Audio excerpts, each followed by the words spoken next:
بسم اللہ الرحمن الرحیم۔ السلام علیکم ناظرین۔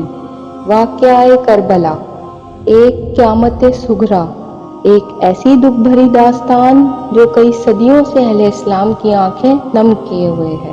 ناظرین کرام، ثانیہ کربلا سرکار دونین صلی اللہ علیہ وسلم کے وصال کے 50 سال بعد پیش آیا۔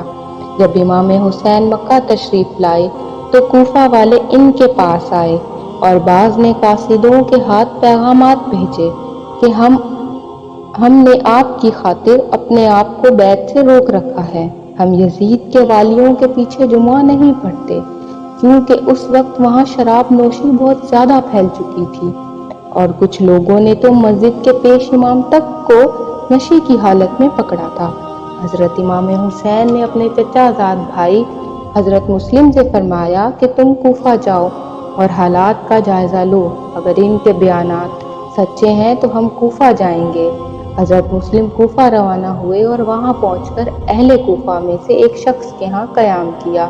باشندگان کوفہ کو جب ان کی آمد کی خبر ملی تو وہ ان کے پاس چوری چھپے آتے اور ان کے ہاتھ پر امام حسین کے لیے بیعت کرتے، حتیٰ کہ کوفہ کے 12,000 باشندوں نے آپ کے ہاتھ پر بیعت کر لی۔ اب حضرت مسلم حضرت ہانی بن عروہ کے مکان میں منتقل ہو چکے تھے اور حسین ابن علی کو پیغام بھیج چکے تھے کہ کوفہ کے 12,000 باشندے بیعت کر چکے ہیں، لہٰذا اب آپ تشریف لے آئیں۔ ابن زیاد کو جب اس معاملے کی خبر ملی تو اس نے حضرت مسلم اور حضرت ہانی کو شہید کروا دیا، اور ادھر حسین ابن علی حضرت مسلم کا خط پڑھ کر کوفہ کی طرف روانہ ہو گئے تھے۔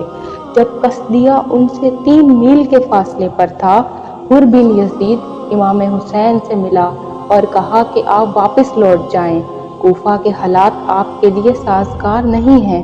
امام حسین نے واپسی کا ارادہ کر لیا، پر حضرت مسلم بن عقیل رضی اللہ تعالیٰ عنہ کے بھائی بھی آپ کے ہمراہ تھے۔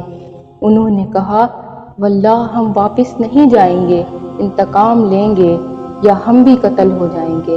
اس پر حسین ابن علی نے فرمایا، تمہارے بعد جی کر مجھے کیا لینا ہے؟ یہ کہہ کر وہ کوفہ کی طرف روانہ ہو گئے۔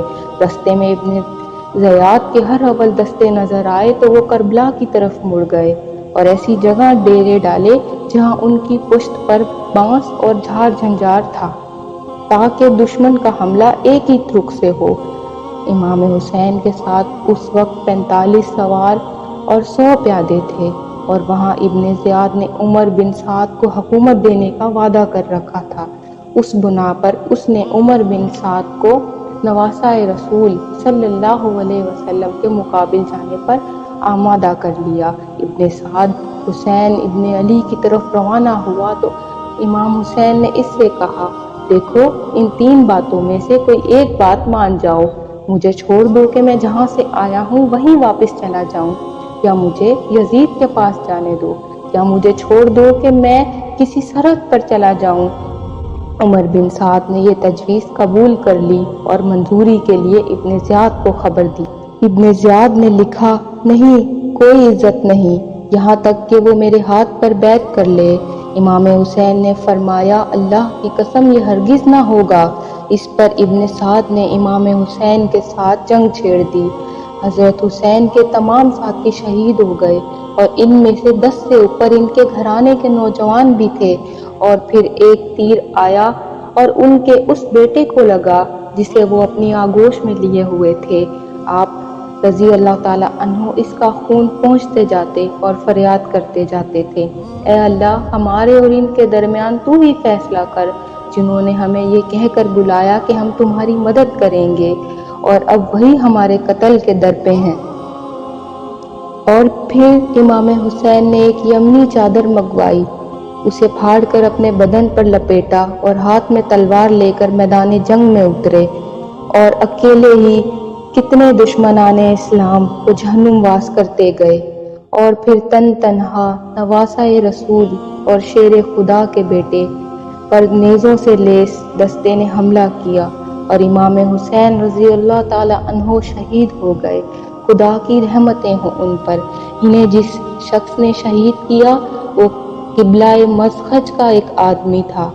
آپ کا سر کاٹ کر وہ ابن زیاد کے پاس لے گیا اور یہ اشعار پڑھے: میرے اونٹ پر سونا اور چاندی لاد دو، اس لیے کہ میں نے ایسے بادشاہ کو قتل کیا جس تک رسائی مشکل تھی، میں نے ایسے انسان کو مارا جس کے ماں باپ ساری مخلوق سے افضل تھے اور حسب و نسب کے اعتبار سے جو سب سے بدتر تھا۔ ابن زیاد نے اسے یزید بن معاویہ کے پاس بھیج دیا۔ حسین رضی اللہ تعالیٰ عنہ کا سر اس کے ساتھ تھا۔ اس نے آپ کا سر یزید کے سامنے رکھ دیا۔ ابو برزہ اس وقت یزید کے پاس تھے۔ یزید حضرت امام حسین کے دہن مبارک کو چھڑی سے ٹھوکر دیتا تھا اور کہتا تھا: تلواریں ان لوگوں کی کھوپڑیاں پٹک دیتی ہیں جو ہم پر گراں گزرتے ہیں، اور وہ بڑے ہی سرکش اور ظالم تھے۔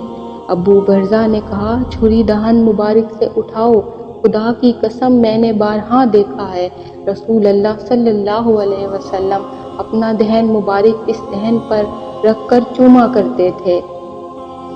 مورخین کے ہاں اس میں اختلافات ہے کہ امام حسین کا سر کہاں دفن ہوا۔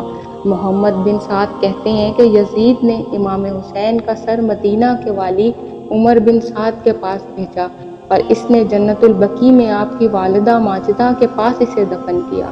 ابن ابی الدنیا کا بیان ہے کہ یزید بن معاویہ کی وفات تک آپ کا سر یزید کے خزانے میں محفوظ رہا۔ اس کی موت کے بعد سر مبارک کو کفنایا گیا اور دمشق میں باب الفردیس کے اندر اسے دفن کیا گیا۔ ابن عساکر اپنی تاریخ میں لکھتے ہیں کہ یزید نے امام حسین کا سر 3 دن تک دمشق میں لٹکائے رکھا، پھر خزانے میں رکھ دیا۔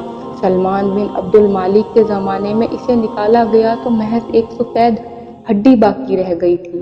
سلمان بن عبد الملک نے اسے کفنایا، خوشبو لگائی، اس پر نماز پڑھی اور مسلمانوں کے قبرستان میں دفنایا۔ اکثر علماء کا رجحان اس طرف ہے کہ آپ کا سر مبارک مدینہ میں جنت البقیع میں دفن ہوا۔ امام ابن تیمیہ کی تحقیق بھی یہی کہتی ہے۔ جہاں تک آپ کے جسد مبارک کا تعلق ہے، مورخین متفق ہیں کہ وہ نہر کربلا کے پاس طف کے مقام پر دفن ہوا۔ تاکہ مزید اسلامک ہسٹوریکل ویڈیوز کے لیے ہمارے چینل کو سبسکرائب کریں اور کامنٹ سیکشن میں اپنی قیمتی رائے دینا مت بھولیے گا۔ اللہ نگہبان۔